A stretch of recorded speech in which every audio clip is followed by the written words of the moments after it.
So good morning, everyone. This chilly or rainy Saturday here. I want to talk this morning about how everything is our teacher. And in the Buddhist tradition, this is a profound principle because it invites us to engage with life as a constant opportunity for growth, understanding, and freedom.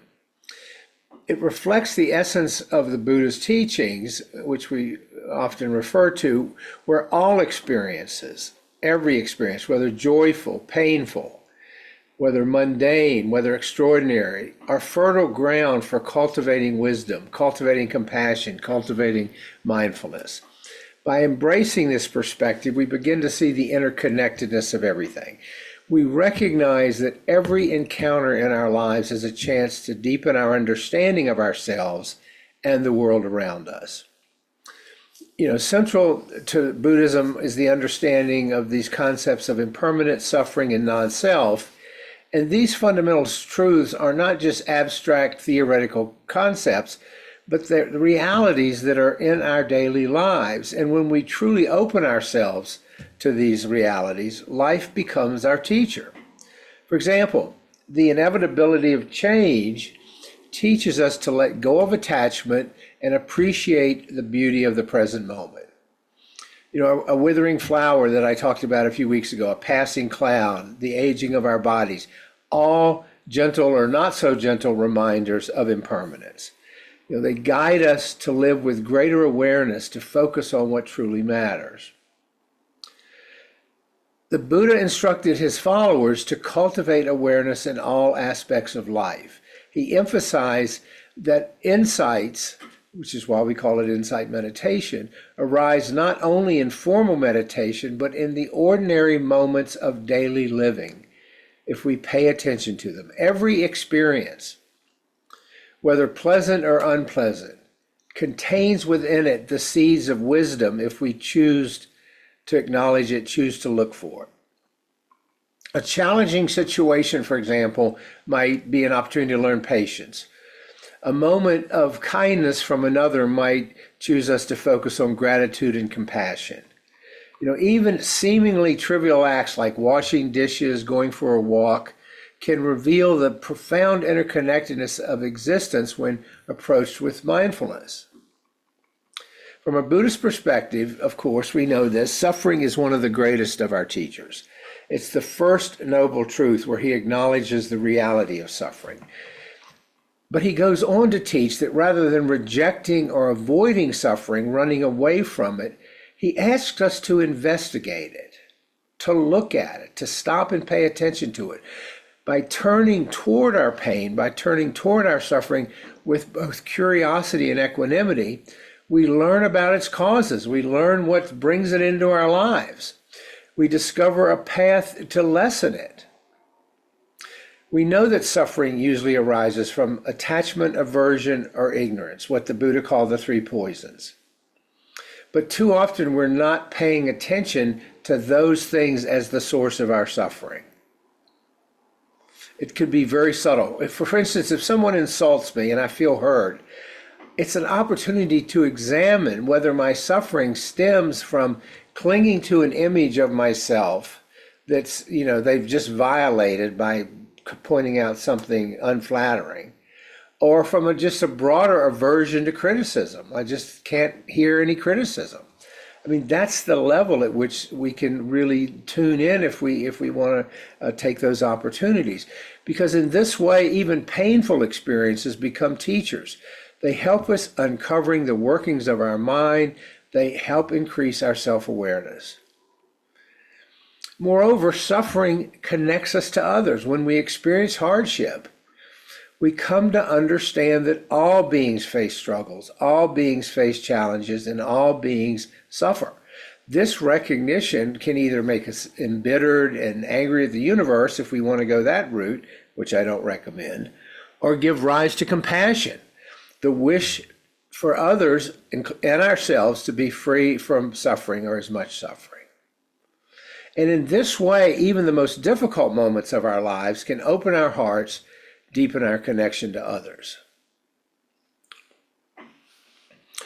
Buddhism also teaches that the natural world is an invaluable teacher. Observing the cycles of nature, changing seasons, rising and setting of the sun, ebb and flow of the tides, all of this, again, teaches us about impermanence and about the interdependent nature of existence. And these are not lessons confined to words or doctrines or written treatises. They are lived experiences, accessible to any of us who take the time to pay attention to them and bring awareness to them. For instance, the simplicity of a tree's growth can teach us patience and resilience. A tree does not resist the wind or rain, but bends and adapts, but remains rooted. It's a perfect metaphor for this notion of life as a teacher. Similarly, we learn to face life's challenges with flexibility and strength. We bend, but we don't break. That's the gift that the Dharma offers us. In addition, something like the stillness of a mountain or the flowing of a river can inspire us to cultivate harmony, to cultivate the awe for the beauty of nature, to bring that into our lives as a source of joy, to remind us that we too are part of this complex web of life. The people we encounter serve as profound teachers as well, whether they play a positive or negative role. In Buddhist practice, it is said that those who challenge us the most, our so-called enemies, or those who cause us suffering, are our greatest teachers, because they reveal to us where we cling to self-centered views, where we cling to the ego, where we become impatient, where we get triggered, where we get angry. These are the people, you remember that story about the Dalai Lama saying that the Chinese have been his greatest teachers for all they've put the Tibetans through. These kinds of encounters offer us the opportunity to practice forgiveness, to practice patience, to practice loving kindness, while at the same time, those who support and love us teach us generosity, gratitude, and the joy of connection. Every interaction, be it harmonious or discordant, is a mirror reflecting our inner state and inviting us to grow. Every interaction. But we have to approach these encounters with an open heart, with an openness generally, and with mindfulness, recognizing their potential to awaken us to deeper truths. Because ultimately, the greatest teacher lies within us. The Buddha emphasized that inner peace is not something bestowed by some external authority, by some document, by some creed or whatever, but a realization that arises from our direct experience, from our inner inquiry. In the Dhammapada, which is a book of the Buddha's sayings, he says, quote, "By oneself is evil done. By oneself is one defiled. By oneself is evil left undone. By oneself is one made pure. Purity and impurity depend on oneself. No one can purify another." And this teaching reminds us that while external situations and people guide us, the work of transformation has to occur within us. Because the mind is both a source of suffering and a path to freedom.